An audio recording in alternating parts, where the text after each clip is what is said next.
walaupun menurut abjad kita ini umat paling belakang, kan paling belakang kita ini toh, karena Nabi Muhammad adalah Nabi akhir, tapi akan dihisab lebih dulu, lewat di atas sirat lebih dulu, masuk surga lebih dahulu ketimbang umat-umat belakangan. Ketika Rasul mendekati ajal, beliau tanyakan itu kepada malaikat Jibril.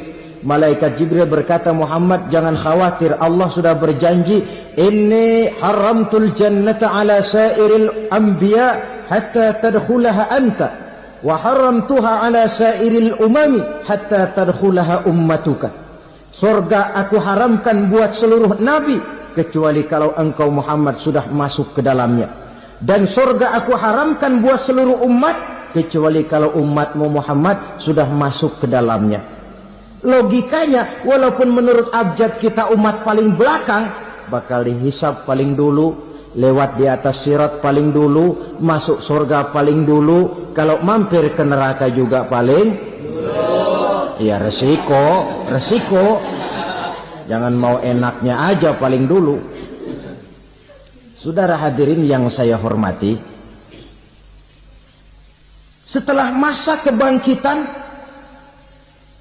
itu jangan dikira begitu bangkit langsung diperiksa, masih menunggu menanti ribuan tahun perhitungan padang mahsyar untuk sampai kepada proses yang disebut yaumul hisab, hari perhitungan. Seorang demi seorang bakal dipanggil. Bayangkan saja, kita se-RT saja di absen, kadang-kadang perlu waktu lama. Ini manusia sejak zaman Nabi Adam sampai datang hari kiamat, satu demi satu disidang di hadapan Qadhi Rabbul Jalil. Status sosial copot sudah waktu itu. Yang pernah jadi hartawan di situ tidak lagi kelihatan kehartawanannya. Yang pernah jadi jenderal tidak lagi dipanggil jenderalnya. Yang ustadz tidak lagi dipanggil al-mukarramnya. Seluruh status sosial selesai. Dipanggillah kita seorang demi seorang menghadap Qadhi Rabbul Jalil. Bagaimana proses penghisaban itu? Pertama, proses tanya jawab. Di antaranya ada hadis menyatakan, lan tazula qadama 'abdin yaumal qiyamah hatta yus'ala an arba'i khisalin. Besok di hari kiamat tidak akan bergeser telapak kaki seorang hamba sampai dia ditanya lebih dulu tentang 4 persoalan. Apabila datang kematian menimpa seseorang, datanglah kiamat baginya. Itu yang disebut dengan kiamat kecil. Hakikatnya mati adalah perpindahan dari kehidupan di dunia ini menuju kehidupan di alam barzakh. Menunggu kita di alam barzakh sampai datangnya saat kiamat. Entah 10 tahun, entah 100 tahun, entah 1000 tahun, hanya Allah saja yang maha tahu. Adapun orang-orang beriman yang melakukan amal kebajikan dalam kehidupan di dunia ini, masa penantian yang lama di alam barzakh buat mereka sebentar saja. Tetapi bagi orang-orang kafir yang ingkar, yang tidak beriman kepada Allah, yang hidup di dunia cuma menumpuk-numpuk dosa, tentu penantian di alam barzakh akan merupakan waktu yang sangat lama. Bukankah dalam kehidupan kita waktu itu memang relatif? Contoh misalnya, bagi pemuda-pemudi yang sedang duduk asik memadu cinta, waktu 4-5 jam saja rasanya cuma 4-5 menit. Tenggelam oleh keasikan. Tapi buat orang yang berbaring di rumah sakit, meratap di balik-balik apa itu tembok derita kata lagu, di balik dinding-dinding penjara. Sehari bagai seminggu, seminggu rasa sebulan, sebulan boleh jadi rasa setahun. Penantian yang sangat lama. Kapan kiamat itu akan datang? Ini rahasia Allah. Jangankan kita yang orang awam, baginda Nabi sendiri tidak diberitahu oleh Allah kapan kiamat itu akan terjadi. Tetapi sungguh pun demikian, banyak hadis-hadis yang menjelaskan ciri atau tanda-tanda datangnya kiamat. Nah, kalau sudah bicara soal tanda, tanda kiamat itu ada dua. Pertama yang disebut alamatus sughra, tanda-tanda kecil. Ini waktunya masih ada tenggang. Ada yang dinamakan alamatul kubra, tanda-tanda besar, artinya kiamat sudah diambang pintu. Apa tanda-tanda kecil dari datangnya hari kiamat itu? Misalnya kata Nabi, apabila ilmu sudah diangkat oleh Allah, artinya apabila ulama sudah banyak wafat, minat orang belajar agama berkurang, lalu kebodohan nampak merajalela di mana-mana, zina dikerjakan secara terbuka, minuman-minuman keras jadi kebanggaan, itu termasuk di antara tanda-tanda kecil terjadinya hari kiamat. Apalagi misalnya iza waladatil ammatu rabbataha, apabila budak sudah melahirkan tuan. Apa maksudnya? Ada yang mentafsirkan apabila anak sudah bisa membudaki orang tuanya. Orang tua yang melahirkan dia, yang membesarkan dia, demi setelah si anak besar jadi orang berpangkat, bertitel, berharta, berkedudukan, jadilah orang tua itu budaknya.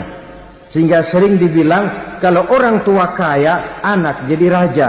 Tapi kalau anak yang kaya, orang tua sering jadi budak. Apalagi munculnya fitnah yang bergelombang, timbul perang antara dua bangsa yang besar, waktu berjalan terasa sangat pendek sekali. Itu merupakan tanda di antara tanda-tanda kiamat.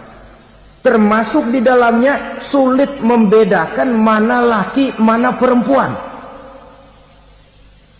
Kan kalau tanda-tanda kayak begini sekarang sudah banyak kita lihat kan. Ulama banyak wafat, penggantinya sulit. Zina dikerjakan berterang-terangan, minuman keras jadi kebanggaan. Banyak anak membudaki orang tuanya, sulit membedakan mana laki mana perempuan. Kadang-kadang dari belakang kita lihat perempuan bener, begitu kita colek nengok jenggotan.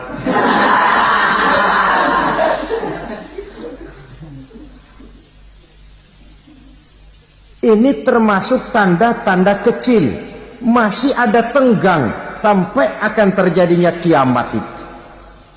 Nah, yang dimaksud dengan tanda-tanda besar, ini tanda besar artinya kiamat sudah diambang pintu. Pertama, matahari terbit dari sebelah barat. Apabila matahari sudah terbit dari arah sebelah barat, tertutuplah sudah pintu taubat. Bersabda Nabi kita, la taqumus sa'atu hatta tatlu'a syamsu min maghribiha. Tidak akan datang hari kiamat sampai matahari terbit dari arah sebelah barat. Fa iza tala'at, manakala matahari telah terbit dari arah sebelah barat, wa ra'ahan nasu, manusia banyak menyaksikan itu, amanu ajma'un, mereka pun lalu beriman. Yang tadinya kafir, yang tadinya ingkar, yang tadinya membangkang, setelah melihat matahari terbit dari sebelah barat, buru-buru beriman, berlomba-lomba mengucap dua kalimat syahadat, Tapi apa yang terjadi? Kata Nabi, wadzalika hina la yanfa'u nafsan imanuha lam takun amanat min qabl. Hari itu adalah hari yang iman sudah tidak berguna lagi bagi seseorang apabila sebelumnya memang dia tidak pernah beriman.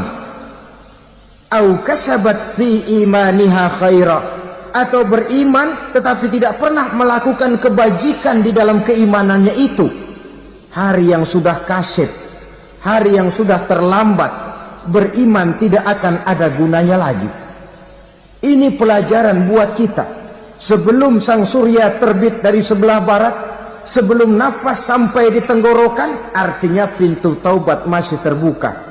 Kalau dua hal itu sudah terwujud, nafas sudah sampai di kerongkongan atau matahari sudah terbit dari arah sebelah barat, tertutuplah sudah pintu taubat.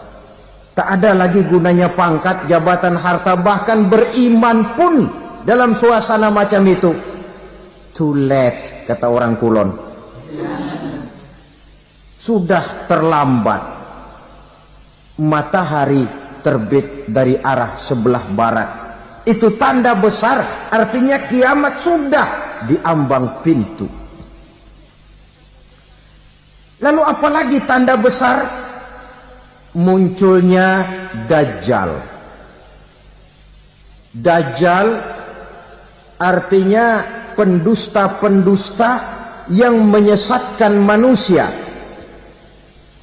Ada dua macam Dajjal, saudara.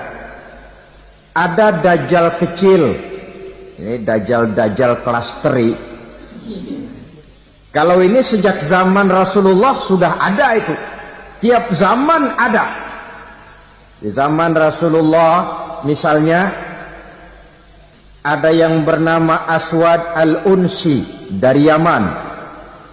Ada yang namanya Musailamah al-Kazzab dari Yamamah. Ada yang namanya Ibnu Sayyad dari Madinah. Ini Dajjal-Dajjal di zaman Rasul. Musailamatul Kazzab memproklamirkan diri jadi nabi dia. Di zaman Rasul masih hidup. Ini Dajjal zaman Nabi. Di zaman sahabat muncul Dajjal-Dajjal. Di zaman kita sekarang ini Dajjal-Dajjal pun gentayangan. Dajjal-Dajjal kelas teri. Kerjanya mendustakan manusia, menyesatkan manusia, memalingkan manusia dari jalan yang benar dan diridhoi oleh Allah Subhanahu wa ta'ala. Adapun yang merupakan tanda besar dari datangnya kiamat, Dajjal-Dajjal kelas kakap. Pembohong-pembohong besar yang menyesatkan masyarakat manusia berpaling dari jalan Allah mengikuti jalan mereka. Apa sih ciri Dajjal itu? Kata Nabi dalam hadis Bukhari Muslim, Inna Dajjala, sesungguhnya yang namanya Dajjal itu yakhruju, satu saat akan muncul mendekati hari kiamat. Wa inna ma'ahu ma'an, si Dajjal ini membawa air. Wa naran, dan juga membawa api. Dua simbol. Di tangan yang satu dia bawa air, di tangan yang satu dia bawa api. Wa ammal ladzi yarahu an-nasu ma'an fanarun. Adapun yang orang banyak lihat air, hakikatnya adalah api. Yang dilihat api, hakikatnya adalah air. Oleh sebab itu, kalau api yang ditawarkan, ambillah air. Kalau air yang ditawarkan, pilihlah api. Maksudnya apa ini? Ini bahasa simbol, saudara-saudara. Dajjal bicaranya seolah-olah untuk kepentingan manusia, menawarkan surga. Surga yang dia tawarkan hakikatnya neraka. Hai manusia, kalau kau mau bahagia, jangan dekat-dekat dengan agama. Solat itu tidak efektif dan efisien, tidak produktif dari segi ekonomi itu. Menghadiri majelis taklim cuma buang-buang waktu. Tahajud, tasbih, tahlil, baca Quran, apa itu? Pekerjaan mubazir saja. Hidup ini cuma sekali, masa yang cuma sekali, manfaatkan dengan sebaik-baiknya. Mumpung, dibawanya sifat mumpung tetapi dalam pengertian yang sangat negatif. Bicaranya seolah-olah untuk kepentingan manusia, tetapi sebenarnya menjerumuskan manusia. Menawarkan air, tapi sebenarnya api. Menawarkan api, tapi hakikatnya air. Buat apa kamu sholat? Buat apa kamu bayar zakat? Buat apa kamu puasa? Surga yang dicanangkan Dajjal, hakikatnya neraka. Neraka yang digambarkan Dajjal, pada dasarnya adalah surga. Jadi memutarbalikkan fakta itu kerjaan Dajjal. Yang hak jadi batil, yang batil dibilang hak, yang benar jadi salah, yang salah malah jadi benar. Tuntunan disuruh jadi tontonan, tontonan malah menjadi tuntunan. Itu pekerjaan Dajjal profesinya. Zamannya Nabi Adam, Dajjalnya kan iblis. Betul? Betul. Apa sih gang kerayuan iblis itu? Allah setelah menciptakan Nabi Adam kan bilang, Adam, kau dan istrimu Hawa tinggal di surga ini. Seluruh fasilitas yang ada di surga persilahkan kau nikmati. Satu yang tidak boleh, jangan coba-coba dekati pohon khuldi. Dekat saja jangan, apalagi sampai memetiknya. Datang Dajjal yang namanya iblis ini. Adam, kamu tahu nggak kenapa tidak boleh makan buah khuldi? Ya nggak tahu, pokoknya saya dilarang. Bodoh kamu Dam. Khuldun artinya kekal. Kalau kamu makan itu buah, kau akan kekal di surga buat selamanya. Allah tidak kepengen, maka dilarang kamu makan buah khuldi. Kalau kau ingin kekal di surga Adam, makan saja. Saya bicara begini ini untuk kepentingan kamu Adam. Ini kan ciri-ciri Dajjal.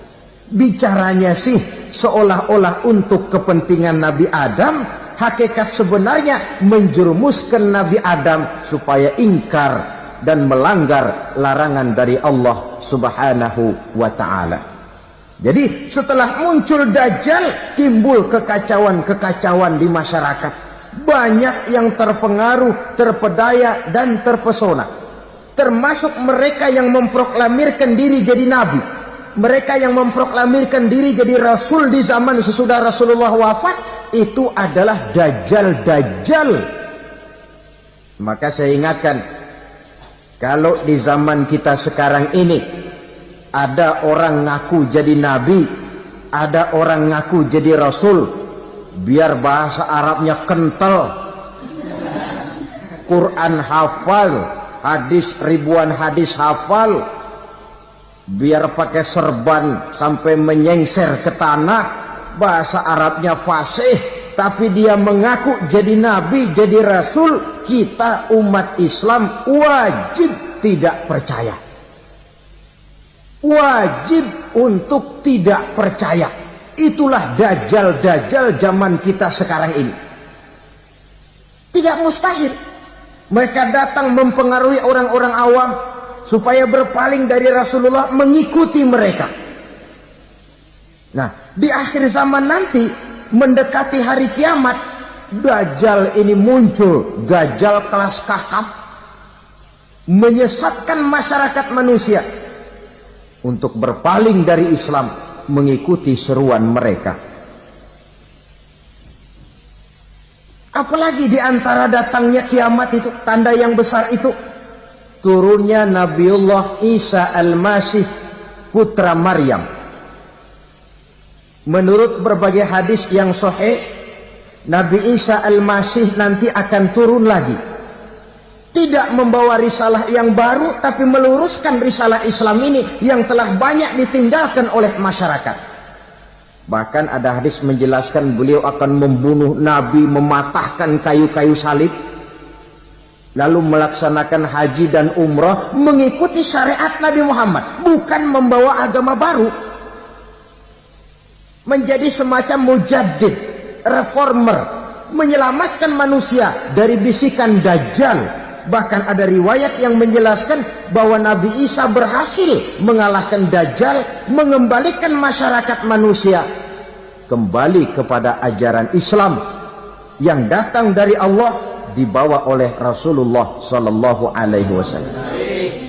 Dengan kata lain, turunnya Nabi Isa bukan sebagai nabi dan rasul baru, tetapi mengikuti syariat Nabi kita Muhammad sallallahu alaihi wasallam. Saudara hadirin, ibu-ibu hadirat yang saya hormati, kemudian apalagi di antara tanda-tanda besar akan datangnya kiamat itu? Keluarnya asap atau awan.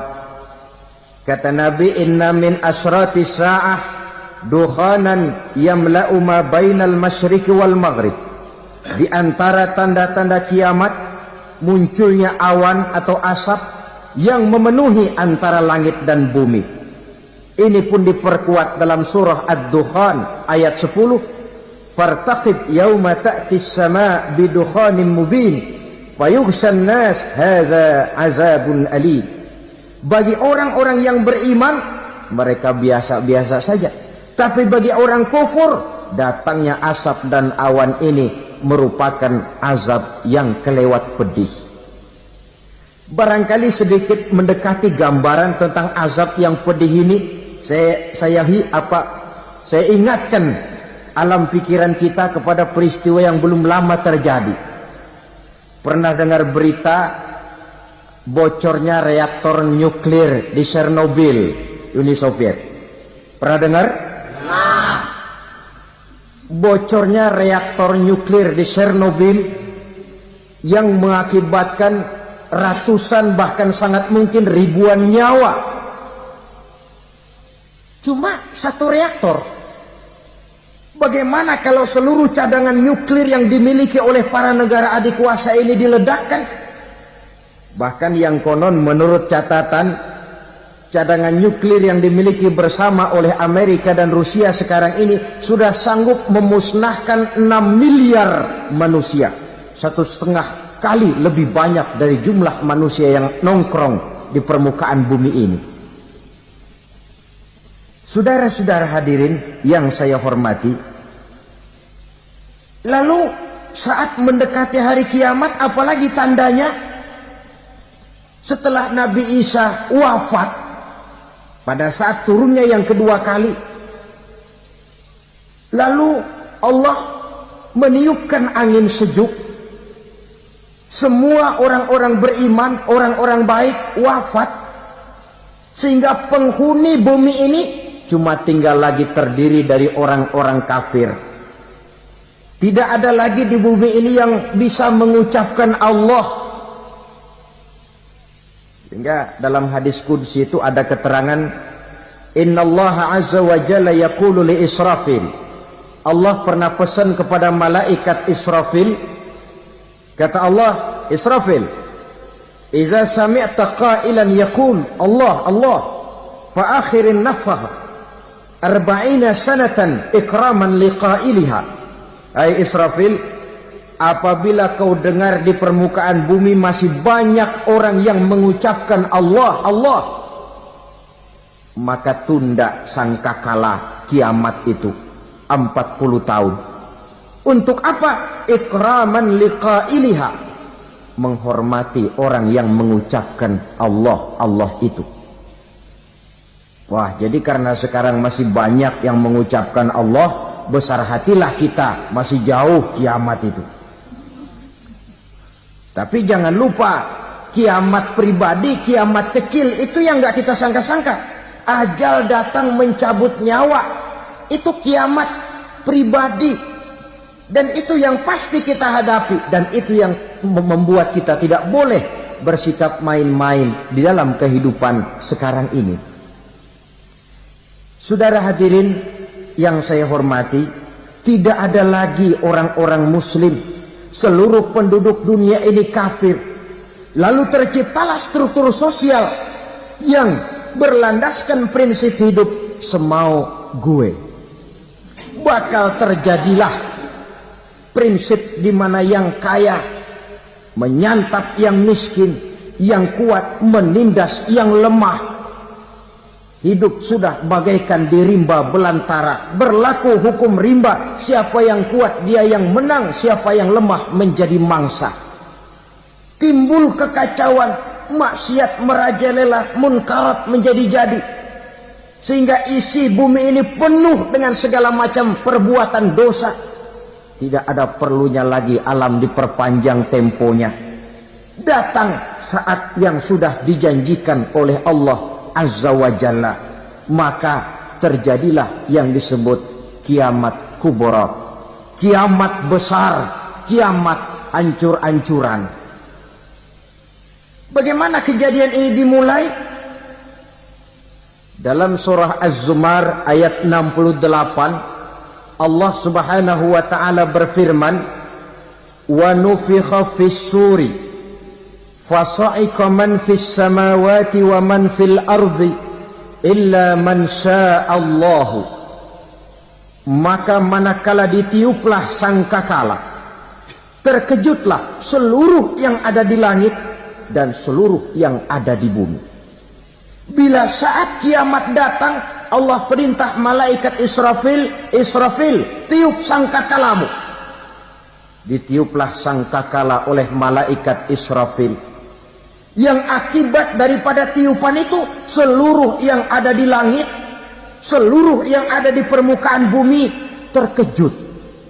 Yang ada di langit siapa? Malaikat kan. Bayangin aja kalau malaikat kaget, apalagi kita. Terkejut seluruh makhluk yang ada di bumi, yang ada di langit mendengar suara sangkakala itu. Bunyinya tidak sanggup kita bayangkan dahsyatnya. Ledakan nuklir, ledakan neutron, belum apa-apa ketimbang bunyi sangkakala malaikat Israfil ini. Nah, lalu mendengar bunyi sangkakala ini, gemparlah makhluk, kacaulah alam. Bumi gempa, planet-planet bertabrakan, gunung meletus, air laut tumpah ke darat, angin topan bertiup, halilintar menyambar. Lalu semua yang bernama hidup mati total.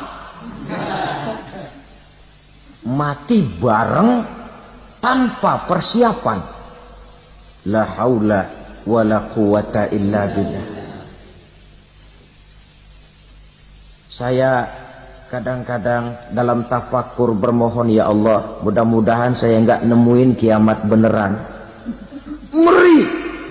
Tidak bisa kita bayangkan macam apa suasana seperti itu. Allah saja banyak memberikan gambaran, misalnya Al-Qari'ah, wa mal qari'ah, wa ma adraka mal qari'ah. Kejadian yang menggemparkan. Tahukah kamu apa kejadian yang menggemparkan itu? Yauma yakunun nasu kal farasil mabsus wa takunul jibalu kal ihnil manfus. Pada saat itu manusia berterbangan bagai kupu-kupu. Gunung berterbangan seperti kapas ditiup angin. Gunung saja macam kapas, konon lagi manusia. Kematian total, mulai semut sampai gajah mati, jin mati, iblis mati, malaikat mati. Malaikat saja mati. Saudara hadirin yang saya hormati, kematian total yang tanpa persiapan. Orang bilang, Pak, kalau mati bareng begitu yang repot malaikat maut dong ya. Cabut sana, cabut sini. Itu kalau menurut logika kita, mestinya begitu menurut logika.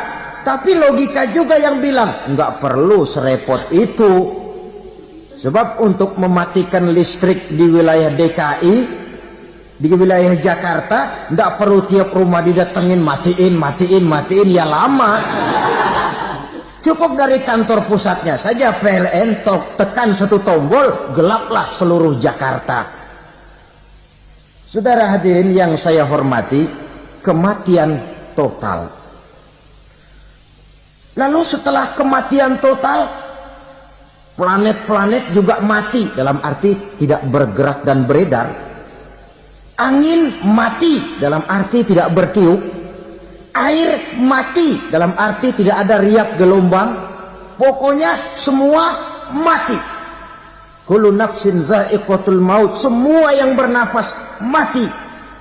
Dalam ayat lain, kullu man 'alaiha fan, semua yang ada di permukaan bumi fana. Yang kekal cuma Allah Subhanahu wa ta'ala. Yang paling belakang mati malaikat maut dan malaikat Israfil. Tapi mati juga sesuai dengan janji Allah. Menurut hadis Bukhari Muslim dari Abi Hurairah, masa tenggang waktu antara kematian total pada tiupan sangkakala pertama dengan proses kebangkitan pada tiupan sangkakala kedua 40 lamanya. Tidak dijelaskan oleh Abi Hurairah 40 jam, apa 40 hari, apa 40 tahun. Hadis-hadis cuma menyebutkan 40 saja. Sunyi alam, yang tinggal cuma Allah saja lagi. Ketika itu Allah berseru-seru, katanya, limanil mulkul yauma, siapa para penguasa hari ini? Mana itu raja-raja dan penguasa yang dulu mengaku jadi Tuhan?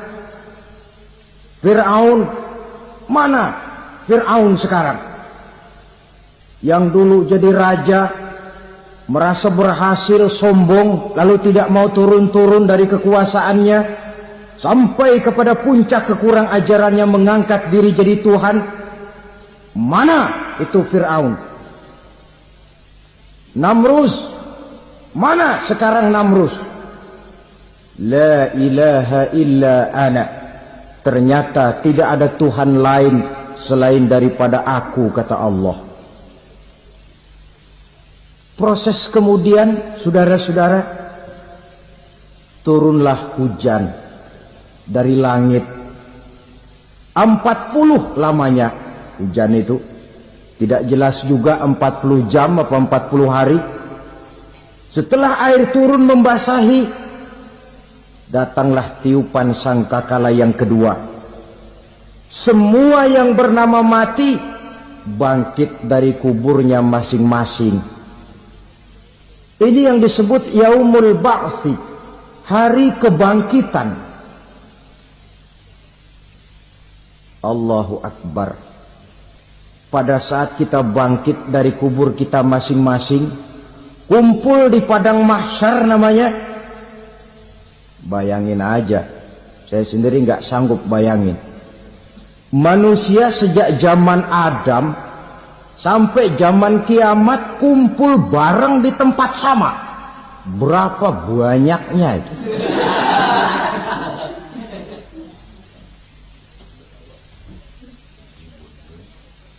Dan yang luar biasa, menurut satu riwayat, pada saat bangkit itu, Masya Allah, roman muka kita berubah,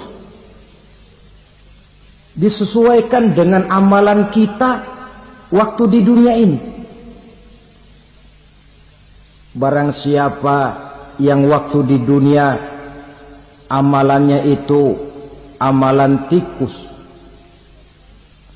di akhirat nanti dia bangkit dari kubur, mukanya seperti muka tikus. Gagah betul badannya, tapi mukanya seperti tikus. Kenapa? Amalannya waktu di dunia seperti amalan tikus. Apa amalan tikus itu? Suka ngegeragoti barang yang sudah disimpan rapi-rapi.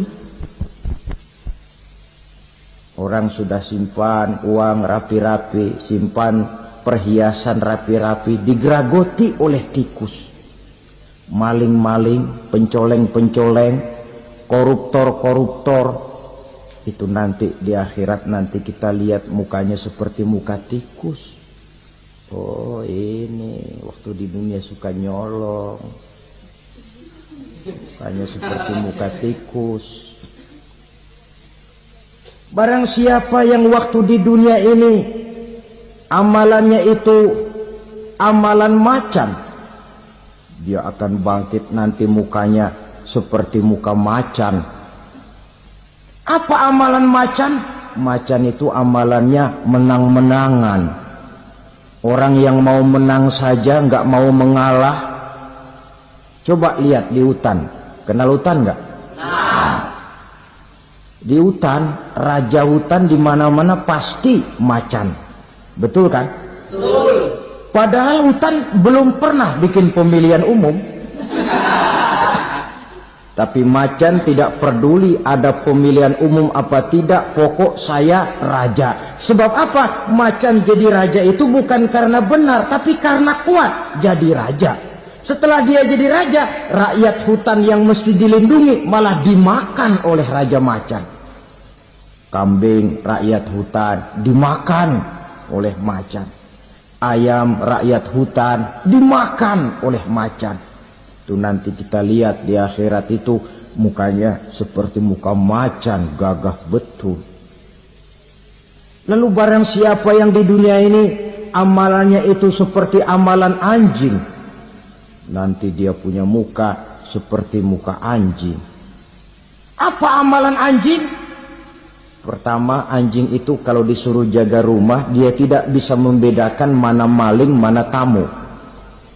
Biar yang datang maling, kalau bawa tulang, anjing kalem.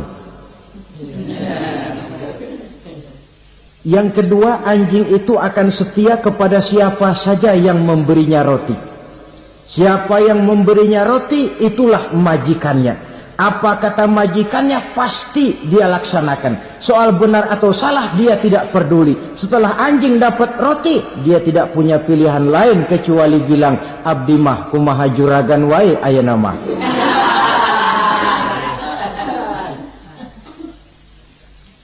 Saudara hadirin yang saya hormati, berkumpul di padang mahsyar, tiap orang sibuk dengan persoalannya masing-masing.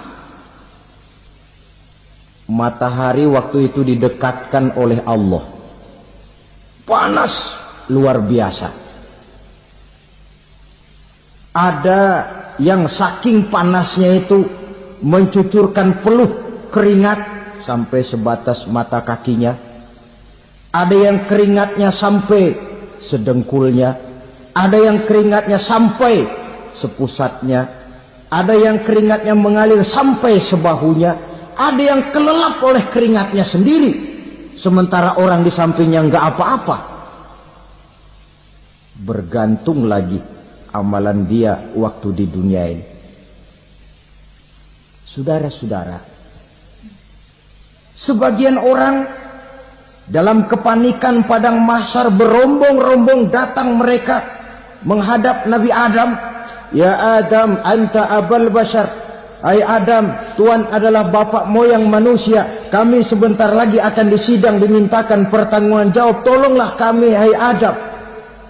Kata Nabi Adam, jangankan nolongin sampean, saya sendiri tanggung jawab di hadapan Allah. Ketika dulu tidak boleh makan khuldi, saya serobot. Sudahlah, urus diri masing-masing saja, nafsi. Begitu kata Nabi Nuh, begitu kata Nabi Ibrahim.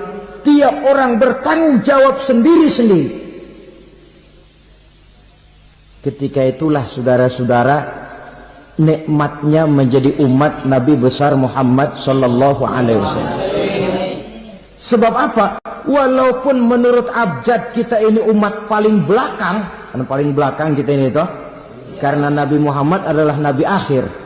Tapi akan dihisap lebih dulu, lewat di atas sirat lebih dulu, masuk surga lebih dahulu ketimbang umat-umat belakangan.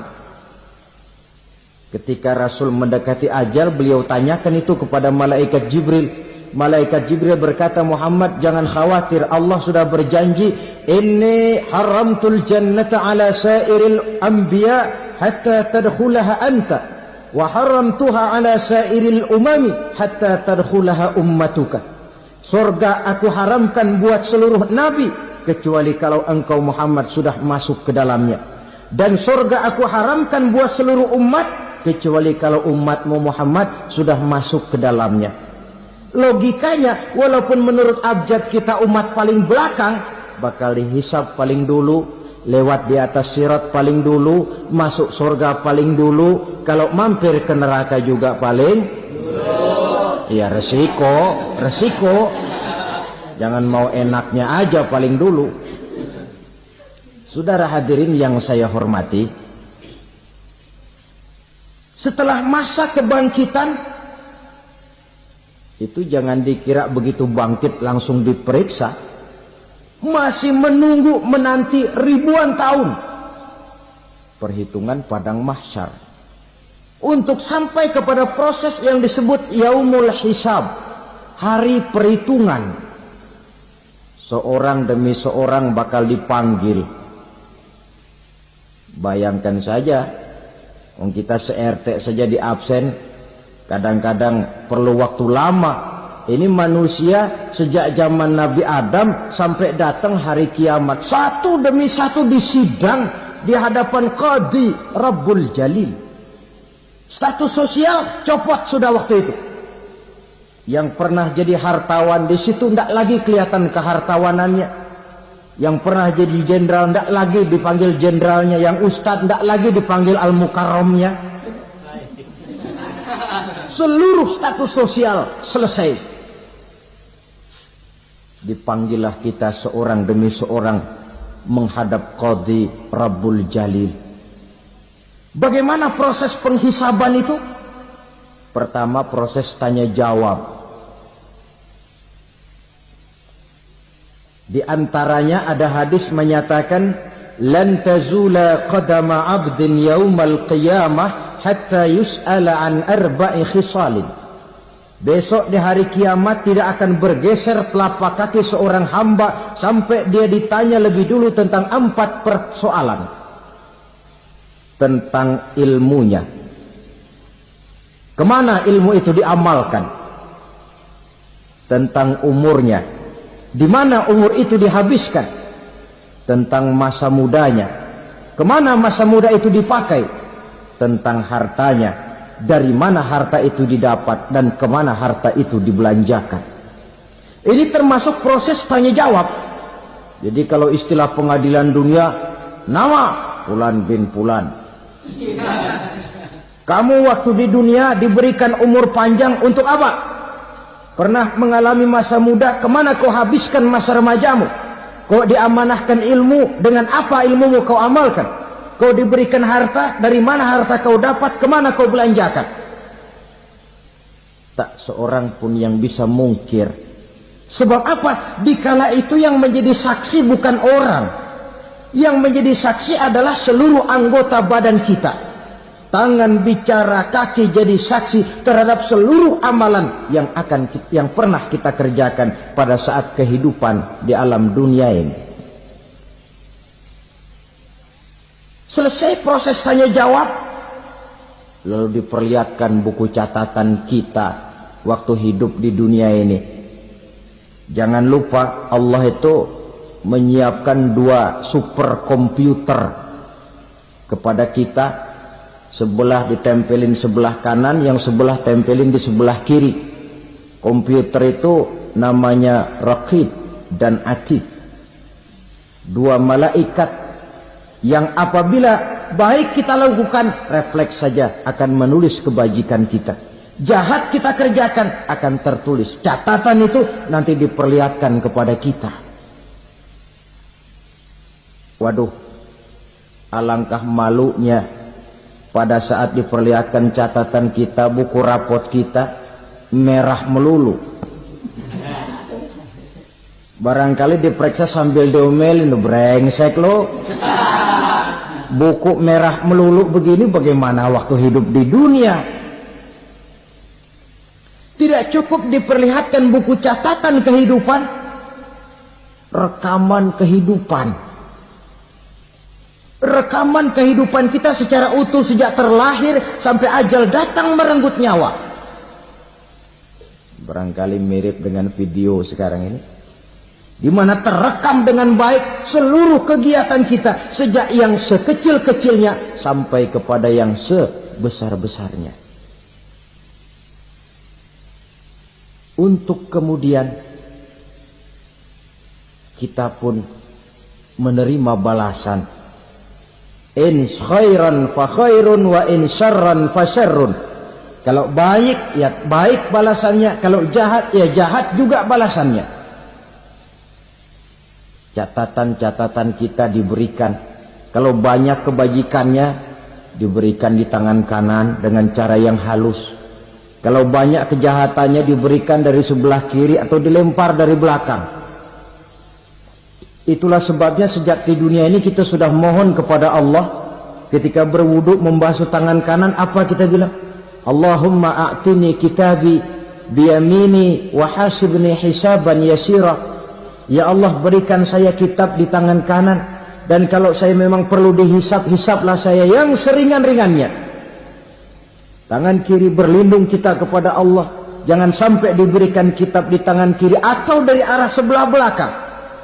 Wa a'udzubika an tu'tiya kitabi bishimali aw min wara'i zuhri, dari arah sebelah belakang. Na'udzubillah min dzalik. Setelah selesai lewat proses penghisaban, lewat mizan, timbangan, maka yang sudah selesai dihisab itu bergeraklah menuju sirat, jembatan yang terbentang menuju surga melalui neraka. Saudara-saudara, panjangnya perjalanan sirat itu memakan waktu ratusan tahun.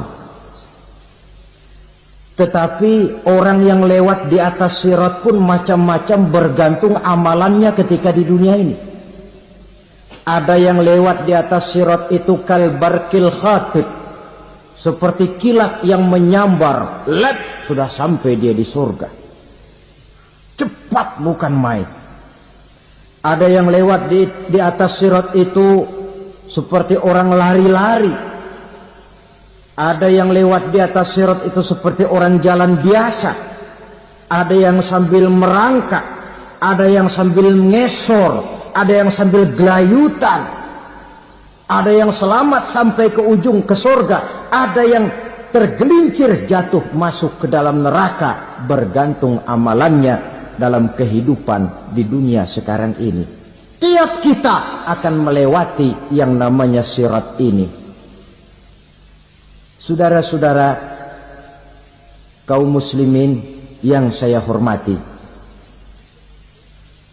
dengan demikian mereka yang selamat melalui sirat sampai ke terminal akhir surga, mereka yang ketika dihisab ternyata banyak kejahatannya daripada kebaikannya, mereka singgah di dalam neraka. Nah, adapun orang-orang yang beriman menurut ayat Quran dan hadis Nabi itu nanti ada bermacam-macam. Ada orang beriman itu yang dimasukkan surga. Ada orang beriman itu yang dimasukkan ke dalam surga. Ada orang beriman itu yang disebut penduduk surga. Kenapa lain-lain, Pak? Karena waktu di dunia amalannya juga lain-lain. Ada orang beriman yang masuk surga. Ini paling murah tiketnya. Mau masuk surga? Kata Nabi begini, ma min abdin qala la ilaha illallah thumma mata ala dhalik illa dakhala al-jannah. Kalau seorang hamba sudah mengucap dua kalimat syahadat, dia yakin dengan kebenaran kalimat itu sampai matinya, orang itu akan masuk surga. Abi Dzar yang waktu itu diajak bicara heran, ya Rasul kok gampang betul? Iya, walaupun orang itu mencuri, iya, walaupun orang itu berzina, iya. Biar dia mencuri, biar dia berzina, kalau dia sudah mengucap dua kalimat syahadat, dia yakin dengan kebenaran kalimat itu sampai matinya, itu orang akan masuk surga. Jadi masuk surga cukup 2 kalimat syahadat, yakin sampai mati masuk surga. Itu perkara masuk. Tapi kalau pertanyaannya diterusin, masuknya kapan Pak? Nah ini lain lagi urusannya. Sebab ada yang masuknya itu langsung, ada yang mampir dulu. Di sana tempat cuma 2, kalau tidak surga, neraka. Mau ke surga tapi mampir dulu, yang mampirnya jelas di neraka. Kenapa? Dalam hadis qudsi ada riwayat, nanti itu di akhirat, setelah Allah selesai mengatur penduduk surga masuk surga, yang neraka masuk neraka, Allah berkata kepada malaikat Malik, malaikat Malik, labaik ya Allah, itu bajingan-bajingan tengik, manusia-manusia durjana yang waktu di dunia tidak mau sujud, jauh dari ulama, gemar melakukan yang munkarat dan maksiat, hidup di tengah masyarakat selalu jadi bibit keonaran, kufur, sudah masuk neraka semua. Sudah ya Allah. Nah, kalau sudah, coba sekarang kamu masuk Malik. Saya, iya, masuk neraka. Mau apa ya Allah? Kata Allah, akhriju minan nar man kana fi qalbihi misqala habatin min khardalin min iman. Kau masuk neraka, cari di dalam neraka orang-orang yang ada imannya walaupun kecil sebesar biji zarah, angkat mereka keluar. Masuk malaikat Malik ke neraka, cari orang yang ada imannya, korek-korek. Ya repot, udah pada gosong. Yang ada imannya diangkat ke atas, yang ada imannya diangkat ke atas, lalu dimandikan di Nahrul Hayat, namanya sungai kehidupan di akhirat nanti. Cakep lagi rupanya, bersih lagi wajahnya, apel di hadapan Allah. Kata Allah, bagaimana mas? Kapok nggak sampean? Kapok ya Allah. Nah, kalau kapok, idhab fadkhulil jannah, pergi masuk surga sana. Berangkat mereka ke surga, ketemu sama teman-temannya yang udah sampai lebih dulu, yang nggak pakai mampir lagi. Terjadi dialog. Kata teman-temannya yang udah pada nyampe duluan, mas, iya, emang baru sampai? Saya baru sampai. Memang mampir di mana dulu mas? Kita sudah lama sampai di surga. Saudara buka surah Al-Muddathir ayat 34-35. Ma salakakum fis saqar? Kenapa kamu mampir di neraka Saqar? Qalu lam naku minal musallin. Mereka menjawab, kami mampir di neraka Saqar mas, gara-gara dulunya kami waktu di dunia tidak pernah sholat. Tidak pernah sholat? Tidak pernah.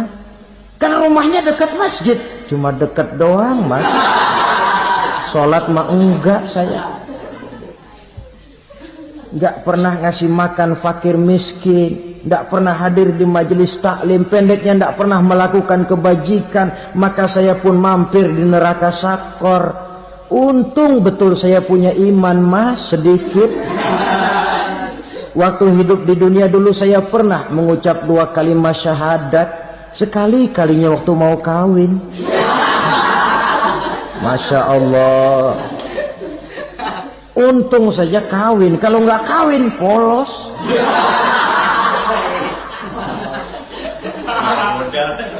Itu juga pengulu sudah setengah mati ngajarin. Asyhadu alla, asyaduaan, asyaduaan.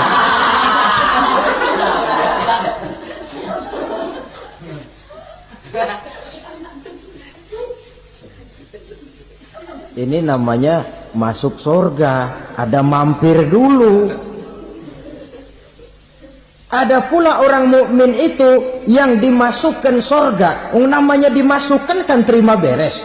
Saya masuk ke rumah, jalan sendiri, cari tempat sendiri. Saya dimasukkan ke dalam rumah, terima beres, pokok ada di dalam, itu dimasukkan namanya. Nggak pakai mampir.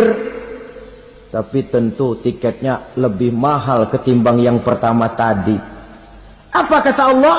Innal ladzina amanu wa 'amilus shalihat la ukaffiranna 'anhum sayyi'atihim wa la udkhilannahum jannah. Sesungguhnya orang-orang yang beriman kemudian beramal soleh, kami hapuskan segala dosa dan kesalahannya, kami masukkan mereka ke dalam surga. Lihat ayatnya. Allah yang memasukkan, kita yang dimasukkan. Tidak pakai transit, tidak usah mampir. Cuma tidak cukup syahadat, tidak cukup amanu, tapi diiringi dengan wa'amilus salih. Iman, amal. Tidak cukup syahadat, lalu dibuktikan dia sholat, dia zakat, puasa, lalu dia melakukan berbagai macam kebajikan. Ini yang menyebabkan dia tidak pakai mampir di tempat yang bernama Sakor. Lalu ada pula orang mukmin itu yang disebut penduduk sorga. Wah, ini sudah VIP ini. Ashabul jannah, penduduk sorga. Siapa mereka? Kata Allah, innal ladzina amanu summa istaqamu fala khaufun 'alaihim wala hum yahzanun ulaika ashabul jannah hum fiha khalidun. Sesungguhnya orang-orang yang beriman lalu istiqamah, tetap dalam melaksanakan perintah Allah, tidak goyang, tidak labil tapi stabil, istiqamah, mereka tidak takut dan tidak bersedih hati. Merekalah penduduk sorga. Iman, istiqamah. Tidak punya duit, sembahyang. Banyak duit, sembahyang. Miskin, sembahyang. Kaya, tetap sembahyang. Istiqamah. Kadang orang kalau susah rajin ke masjid, banyak duitnya ngelihat masjid melengos.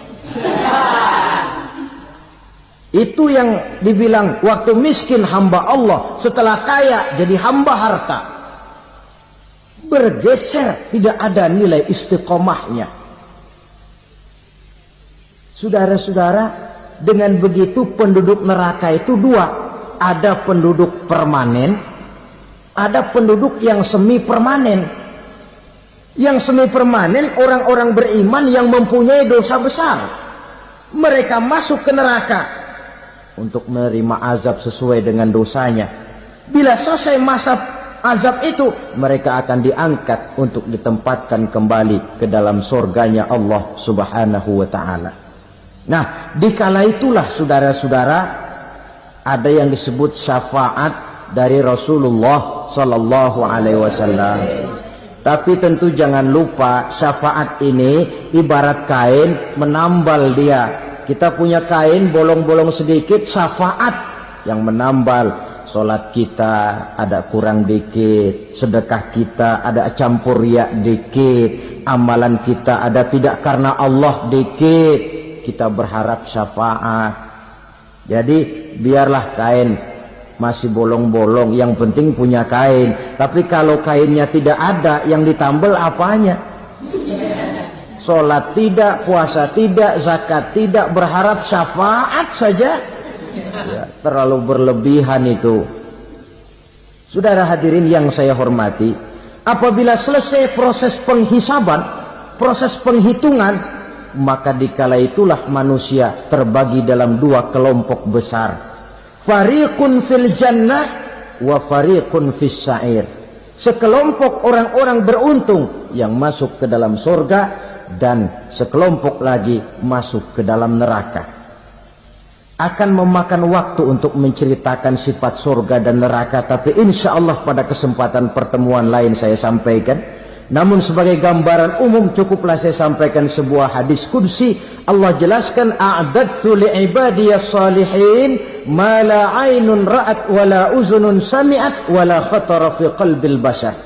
Aku sediakan buat hamba-hambaku yang soleh, yang tidak pernah terlihat oleh mata, tidak pernah terdengar oleh telinga, dan belum pernah terdetik dalam hati manusia. Jadi kenikmatan surga belum pernah dilihat mata, belum pernah didengar telinga, belum pernah terdetik dalam hati. Pedihnya azab neraka belum pernah terlihat mata, belum pernah terdengar telinga, belum pernah terdetik dalam hati. Saudara hadirin yang saya hormati, oleh karena itu sebagai uraian akhir, daripada kiamat ini, marilah sama-sama kita memanfaatkan hidup dengan sebaik-baiknya supaya jangan timbul penyesalan di hari kemudian nanti. Al-Quran menjelaskan pertama, may yattaqillaha yaj'al lahu makhraja. Barang siapa yang bertakwa kepada Allah Subhanahu wa taala, maka dia akan diberikan makhraja.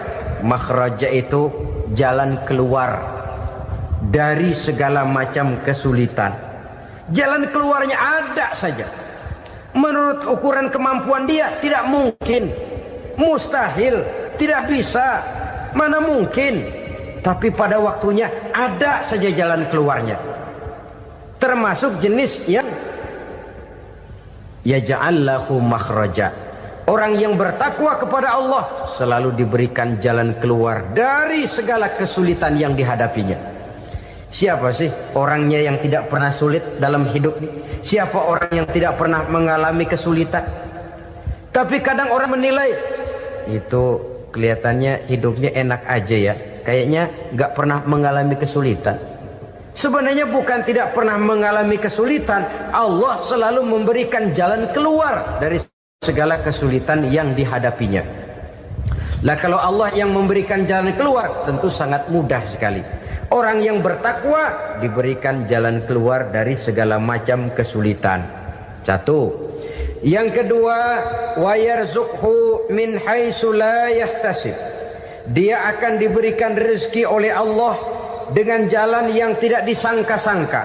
Rezekinya datang dengan cara yang tidak disangka-sangka. Gajinya mungkin kecil, tapi penghasilannya gede. Kan itu yang penting. Gaji dan penghasilan kan lain tuh. Boleh jadi gaji kecil, asal penghasilan gede, kan nikmat hidup itu. Nah, penghasilan ini ada yang bisa kita perkirakan. Bisa kita perkirakan. Misalnya gaji itu tadi. Kalau saya kerja, gaji saya begini. Ada rezeki yang masuk min haitsu la yahtasib. Tidak kita sangka-sangka, tidak kita duga-duga, tahu-tahu ada saja rezeki. Datang orang bawa persoalan yang mendatangkan hasil. Sebab rezeki, jodoh, maut memang seperti bayangan. Kita uber-uber dia lari, kita diem dia diem. Kan gemesin itu.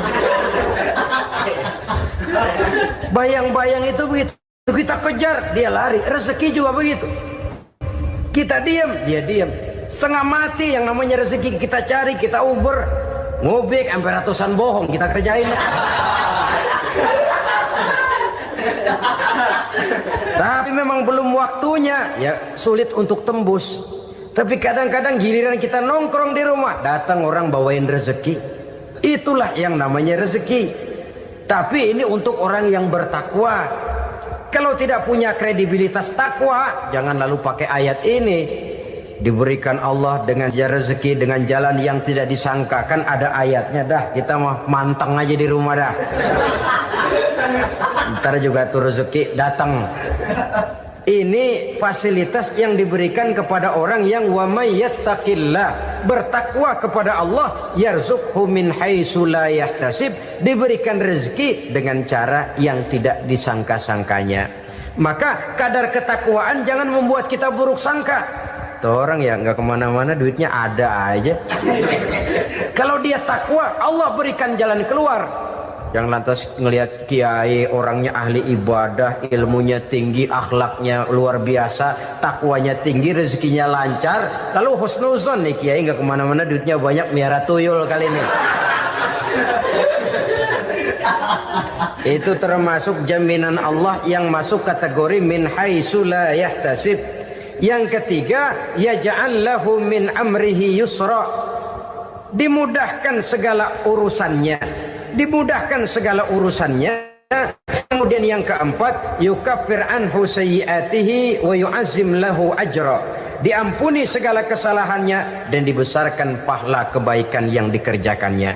Maka mudah-mudahan Puasa yang kita kerjakan mengantarkan kita kepada ketakwaan kepada Allah, dan takwa membuka janji Allah kepada kita di dalam kehidupan ini. Kenapa sih kita yakin Quran itu kitab suci? Pertama, ajarannya sesuai dengan fitrah manusia. Suatu kitab dinamakan suci kalau konsep ajarannya sesuai dengan fitrah. Contoh, ini laki-laki ini seneng nggak sama perempuan? Normal. Kalau nggak seneng saya ragu-ragu. Perempuan seneng nggak sama laki-laki?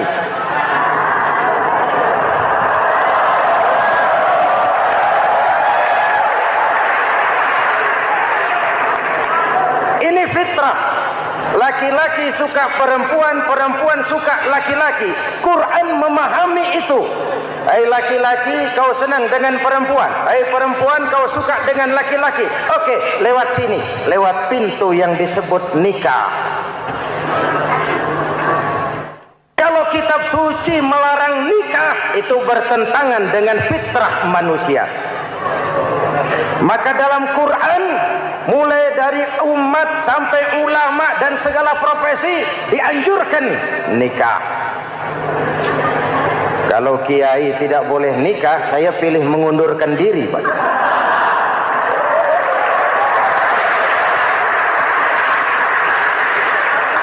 Itu bertentangan dengan fitrah. Lagian mubazir dikasih perabotan nggak dipakai.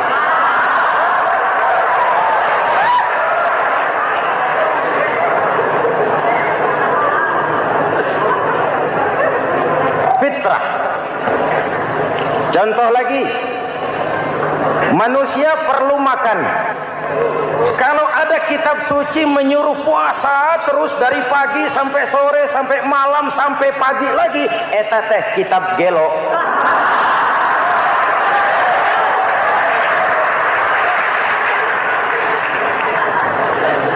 Quran sesuai dengan fitrah. Puasa mulai dari imsak sampai datang waktu maghrib.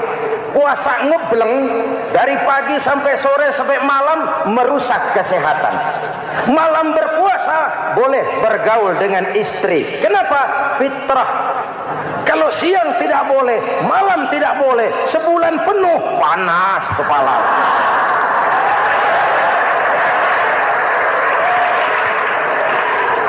Rontok rambut.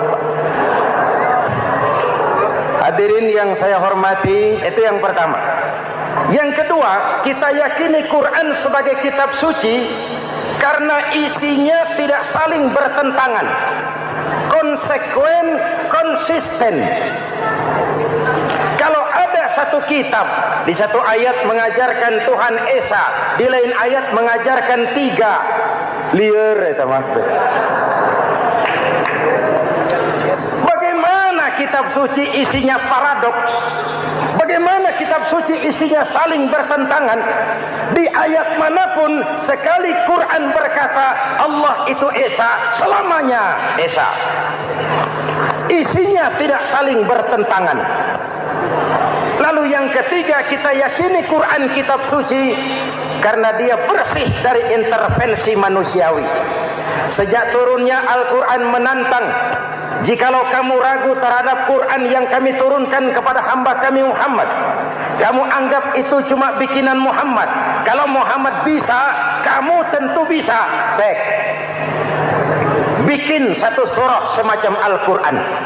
14 abad yang lalu tantangan ini turun dan sampai malam ini belum terjawabkan.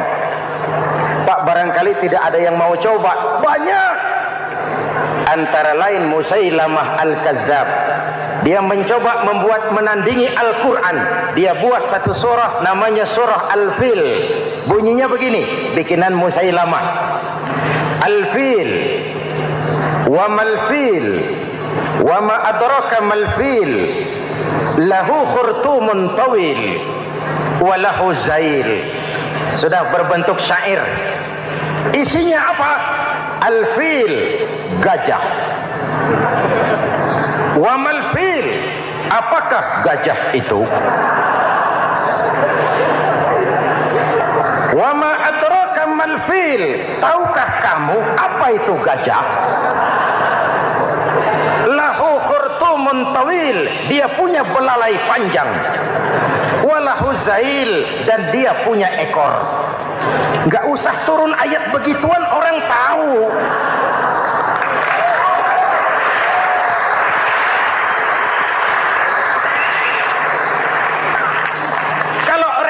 Mendekati, maka isi jauh panggang dari api. Kitab suci bersih dari campur tangan manusiawi.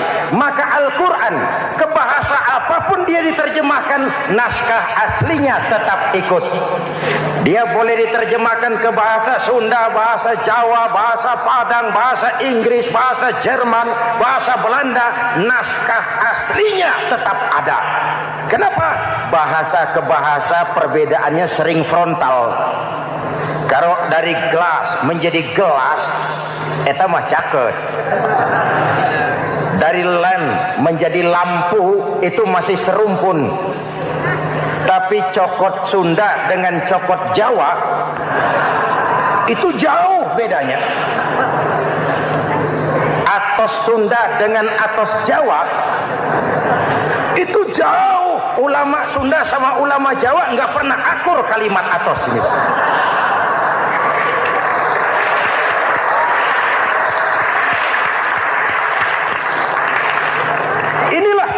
Janji Allah, inna nahnu nazzalna dzikra wa inna lahu lahafizun.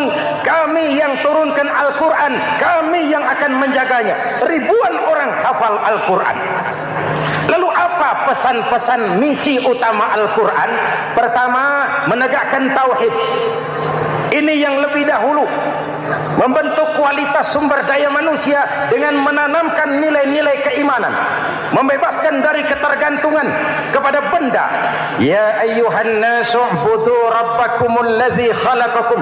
Hai manusia, Tuhanmu yang perlu kau sembah hanyalah Tuhan yang telah menciptakan kamu.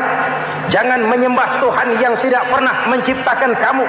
Mengapa kau menyembah harta padahal dirimu lebih berharga dari harta? Kenapa kau menyembah pangkat dan jabatan padahal dirimu lebih berharga dari pangkat dan jabatan?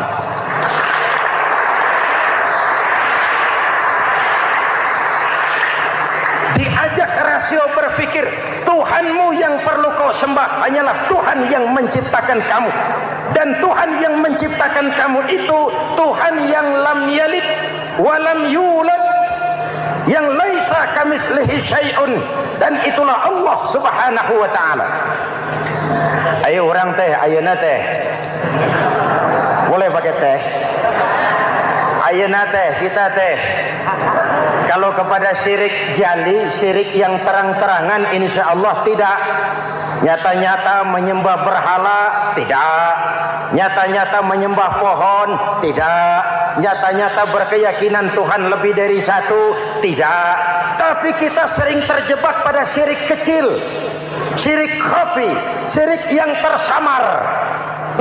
Saya sejak pakai cincin ini, jangankan anak gadis, nenek-nenek ngelihat saya cincin.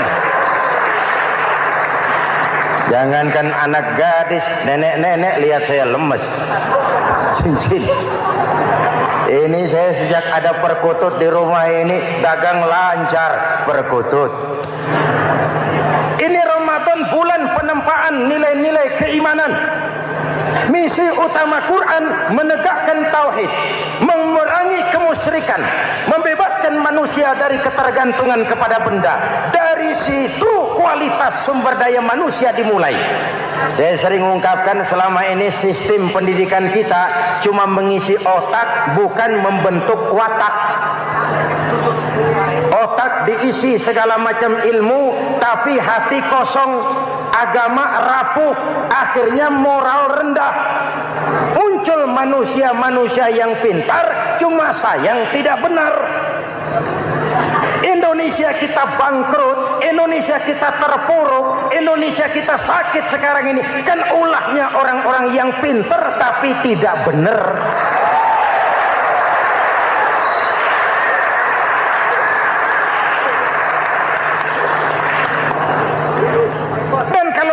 bicara kayak begini, ini bukan pidato politik, ini nurani. Politik naon kadut.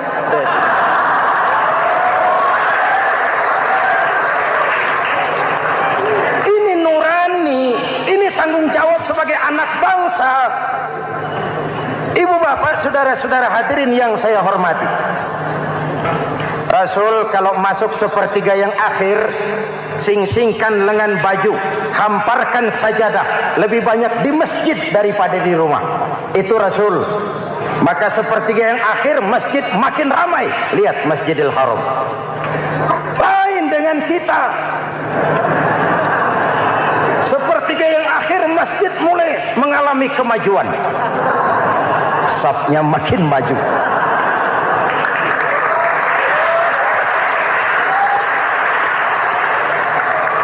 Pasar ramai, terminal beludak. Padahal sepertiga yang akhir itu puncak. Padahal di situ nilai tambah. Dan anggap ini Ramadan terakhir yang diberikan Allah kepada kita.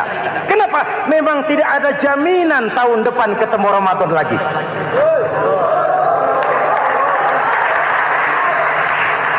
Anggap ini Ramadan terakhir yang diberikan Allah kepada kita. Tidak ada jaminan tahun depan Ramadan akan ketemu lagi. Tidak ada jaminan. Manfaatkan peluang ini untuk melakukan pemutihan. Semua kita melakukan introspeksi. Tidak tahu kita Ramadan tahun depan nanti masih ketemu apa tidak. Sebagaimana kita tidak tahu kita masih hidup atau tidak. Hadirin yang saya hormati, misi kedua Al-Quran, persaudaraan, kebersamaan atas dasar keadilan dan kebenaran. Manusia bersuku-suku, ya. Manusia berbangsa-bangsa, memang itu diakui oleh Al-Quran. Inna khalaqnakum min dzakari wa untha wa ja'alnakum syu'uban wa qabaila. Kami ciptakan kamu dari laki-laki dan perempuan. Kami jadikan kamu bersuku-suku dan berbangsa-bangsa. Apa tujuannya? Agar kamu saling mengenal satu dengan yang lain. Persaudaraan, kebersamaan atas dasar keadilan dan kebenaran. Yang terlepas dari ras. Dari manapun orang datang, apapun warna kulitnya, dari suku apapun ia dilahirkan, kalau akidahnya sama, itu kan saudara kita.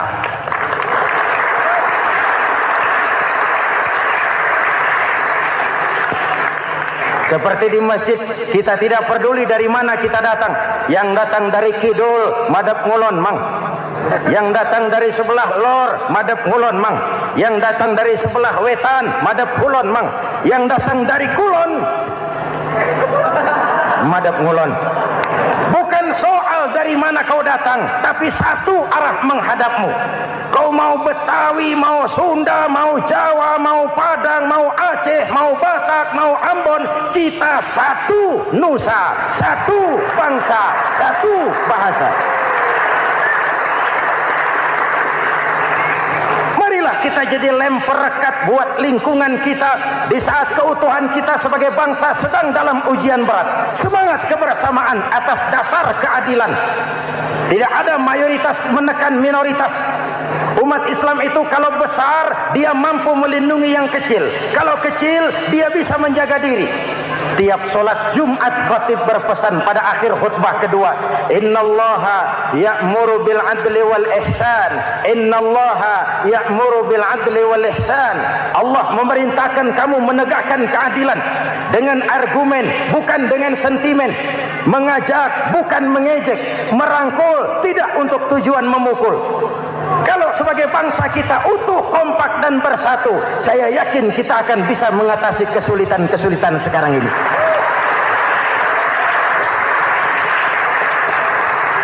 Kan kita prihatin kadang-kadang tawuran antar desa, antar RT, antar RW, antar kecamatan, sampai antar elit di atas. Makanya saya ulang lagi pesan ini. Kalau elit di atas tawuran, jadilah penonton yang baik. Saudara-saudara kaum muslimin yang saya cintai, kita prihatin, kita seakan tercabut dari akar budaya kita sebagai bangsa. Kenapa kita yang berfalsafahkan Pancasila, kenapa kita yang berketuhanan yang Maha Esa tiba-tiba jadi beringas dan brutal? Ada maling ayam ketangkap, disiram bensin, dibakar hidup-hidup. Kok kita bisa begitu? Street justice, pengadilan jalanan mulai tegak. Iyalah kita tidak puas dengan kerja aparat kita, tapi jangan main hakim sendiri. Ini negara, bukan hutan.